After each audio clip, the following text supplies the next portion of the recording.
Hi guys, good morning everybody, and Ram Ram friends and मेरे प्यारे ग्रामीण भाइयों एंड शहरी भाइयों एंड देशवासियों एंड विदेशवासियों, एनीवन आप जहाँ के भी हैं। इससे क्या मतलब आप कहाँ के भी हैं, लेकिन आपको इस वीडियो से मतलब है कि इस वीडियो में मैं आपको क्या बताऊंगा। तो इस वीडियो के अंदर मैं आपको मैथ्स का एक ऐसा टॉपिक ऐसे टॉपिक के बारे में बताने जा रहा हूँ जिससे जेईई मेन के अंदर वो एक क्वेश्चन वो कंपलसरी पूछा ही जाता है। यानी अनिवार्य है जेईई मेन के अंदर इस चैप्टर से क्वेश्चन पूछना, और उस चैप्टर की भी केवल 2 इम्पोर्टेंट बातें ही बताऊंगा इस वीडियो के अंदर। पूरा चैप्टर नहीं बताऊंगा,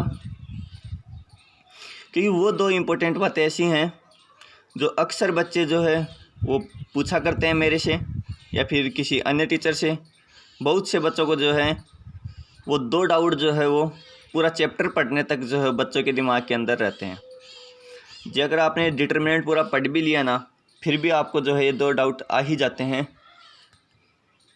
इसलिए आप इस वीडियो को ज़रूर देखना, क्योंकि वो 2 डाउट जो अक्सर बच्चे पूछा करते हैं और जो कि सबसे इम्पोर्टेंट डाउट माने जाते हैं डिटरमिनेंट के अंदर, वो इस वीडियो के अंदर मैं आपको बताऊंगा। तो सबसे पहला डाउट ये होता है बच्चों का कि डिटरमिनेंट आखिर होता क्या है।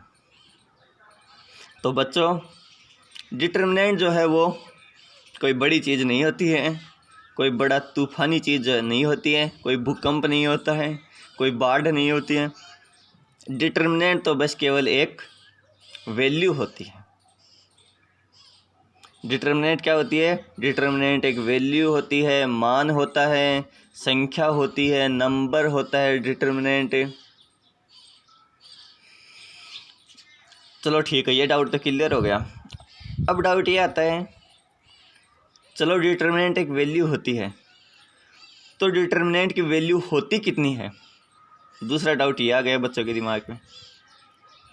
अभी मैंने आपको जैसे ही बताया कि भाई डिटरमिनेंट एक मान होता है, डिटरमिनेंट एक वैल्यू होती है, तो डिटरमिनेंट की वैल्यू वो होती क्या है? तो बच्चों, डिटरमिनेंट की वैल्यू वो पॉजिटिव भी हो सकती है, नेगेटिव भी हो सकती है, जीरो भी हो सकती है, यानी कुछ भी हो सकती है डिटरमिनेंट की वैल्यू, लेकिन होगी एक वैल्यू ही, यह कन्फर्म है। लेकिन मैट्रिक्स की वैल्यू वो डिफाइन नहीं होती है। मैट्रिक्स की वो कोई वैल्यू नहीं होती है, अर्थात आव्यूह की वो आव्यूह का वो कोई मान नहीं होता है। अर्थात मैट्रिक्स की कोई वैल्यू नहीं होती है, केवल डिटरमिनेंट की ही वैल्यू होती है। अब दूसरा डाउट ये आता है अक्सर बच्चों के कि क्या डिटरमिनेंट हर मैट्रिक्स का पॉसिबल होता है? चाहे कैसी भी मैट्रिक्स हो उसका डिटरमिनेंट पॉसिबल होता है? तो ये अगर मैं से कहूँ कि डिटरमिनेंट हर मैट्रिक्स का पॉसिबल होता है, तो ये बात गलत है। डिटरमिनेंट केवल उसी मैट्रिक्स का पॉसिबल होता है जो मैट्रिक्स एक स्क्वायर मैट्रिक्स होती है। स्क्वायर मैट्रिक्स होगी उसी का डिटरमिनेंट वो पॉसिबल होगा। तो स्क्वायर मैट्रिक्स में 3-4 प्रकार की मैट्रिक्स होती हैं: triangle matrix, scalar matrix, unit matrix, null matrix. तो ये 3-4 प्रकार की मैट्रिक्स वो स्क्वायर मैट्रिक्स के अंदर होती हैं। केवल स्क्वायर मैट्रिक्स का ही वो डिटरमिनेंट पॉसिबल होता है। और डिटरमिनेंट की मान लो आपको कभी डिटरमिनेंट की वो ऑर्डर पूछ ले, डिटरमिनेंट का ऑर्डर कितना होगा। ये भी कई बार बच्चों का डाउट होता है कि अपन डिटरमिनेंट का ऑर्डर वो कैसे ज्ञात करें। इसके आपको 2 मेथड बताऊंगा कि भाई अपन डिटरमिनेंट का ऑर्डर कैसे ज्ञात करें। सिंपल है, अपन डिटरमिनेंट का ऑर्डर ज्ञात करने के लिए आप एक काम कर सकते हो। आप डिटरमिनेंट की कंप्लीट रो को काउंट कर लो, यानी जितनी भी पंक्तियाँ हैं उनको गिन लो। जितनी पंक्तियाँ होंगी, जितनी रो होंगी, उतनी ही जो डिटरमिनेंट की कोटि होंगी। पहला मेथड।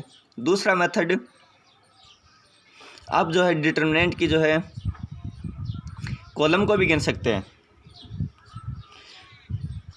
यानी आप जो है सारणिक के जो है वो स्तंभ को भी जो है गिन सकते हैं। अर्थात number of column is equal to number of row. Determinant की ये आइडेंटिफाई होती है, डिटरमिनेंट की एक पहचान होती है सबसे बड़ी, क्योंकि वो ये होती है डिटरमिनेंट की आइडेंटिफाई। अपन डिटरमिनेंट को पहचाने कैसे कि भाई ये डिटरमिनेंट ही है, तो इसका तरीका भी होता है और ऐसे ही जो अपन इसका ऑर्डर भी बता सकते हैं। डिटरमिनेंट का यही पहचान होती है और यही इसका ऑर्डर होता है। वो पहचान ये होती है डिटरमिनेंट की कि भाई ये असली में डिटरमिनेंट ही है कि नहीं। तो डिटरमिनेंट के अंदर number of row is equal to number of column is equal to order of determinant. ये बात जो है वैलिड होती है डिटरमिनेंट के अंदर। अर्थात किसी भी डिटरमिनेंट के अंदर पंक्तियों की संख्या जो है वो स्तंभों की संख्या के बराबर होती है और वहीं उस सारणिक की कोटि होती है। अर्थात number of column of determinant number of row of determinant is equal to number of order of determinant. Okay guys, thank you मेरी वीडियो देखने के लिए। बस इतनी ही वीडियो है। जो सबसे इम्पोर्टेंट चीज़ होती है, जिस बच्चे को ये दो इम्पोर्टेंट चीज़ें जो है इस चैप्टर के अंदर नहीं पता ना, उसका डिटरमिनेंट पढ़ना जो है वो व्यर्थ हो जाता है। इससे अच्छा तो जो है वो डिटरमिनेंट पढ़े ही न, उसके क्वेश्चन ही सोल्व न करें, क्योंकि आपको सब कुछ आता है लेकिन डिटरमिनेंट की दो इम्पोर्टेंट बातें नहीं आती ना, जो कि ये जो बातें हैं वो डिटरमिनेंट की रामबाण हैं। आपको यही नहीं पता डिटरमिनेंट का रामबाण क्या है एंड डिटरमिनेंट की मेन नेम जड़ क्या है, तो आपके लिए जो है डिटरमिनेंट पढ़ना व्यर्थ है। खासकर आईआईटी और जेईई वालों को तो जो है ये चीज़ जो पता होना चाहिए। बायो वालों को तो वैसे ज़रूरत भी नहीं है,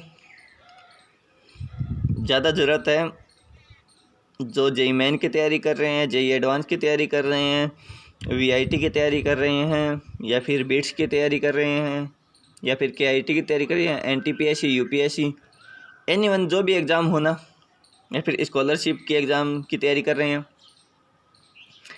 तो उनके लिए जो है ये नीम जो है डिटरमिनेंट की जड़ जो है वो तो पता होनी चाहिए।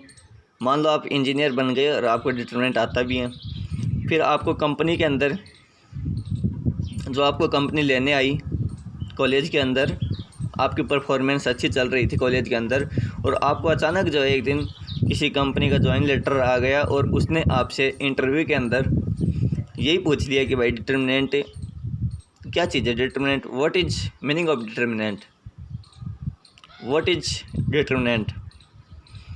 तो आप वहीं पर स्टॉप हो जाओगे, वहीं पर जो है रुक जाओगे, आगे बोल ही नहीं पाओगे। इसलिए जो है आपको ये चीज़ तो जो है पता होना चाहिए। आपसे कोई भी पर्सन पूछ सकता है ये बातें, कोई भी मैन पूछ ले आपको ये बातें, कोई भी वुमेन, बड़ी, एनीवन जो आपको ये क्वेश्चन पूछ सकता है। इसलिए आपको इतना तो जो है पता होना चाहिए, और ये काफ़ी हेल्पफुल भी होंगी। ये जो दो इम्पोर्टेंट बातें जो है मैंने बताई हैं आपको, ये आपको क्वेश्चन करने में भी हेल्प करेंगी और किसी को इंटरव्यू देने में भी हेल्प करेंगे और किसी को बताने में भी हेल्प करेंगे।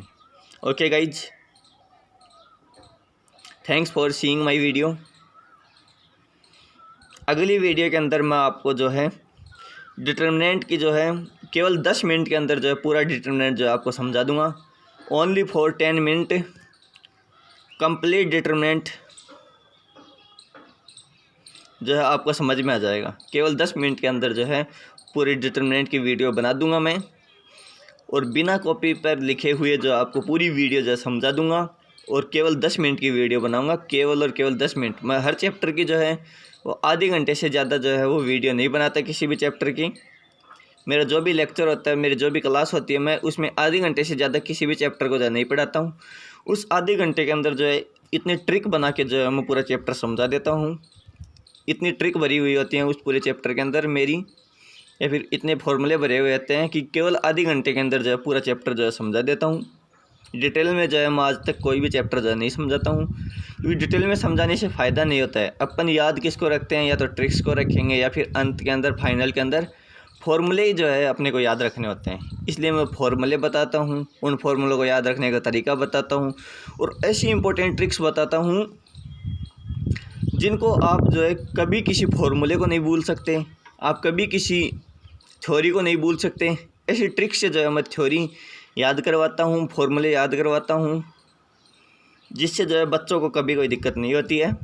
और बच्चे कहते हैं वाह सर क्या ट्रिक बताई आपने, हमारा एक भी क्वेश्चन जो है वो रॉन्ग नहीं हो रहा है। तो थैंक्स। आज की वीडियो यहीं समाप्त करते हुए एक बार फिर से गुड मॉर्निंग सभी को, गुड लक, और मेरी विशेष जो आपके साथ रहेंगी, मेरी शुभकामनाएं आपके साथ हैं। आप बढ़िया तैयारी करते रहना और बढ़िया जो है सिलेक्शन लेके ही जाना।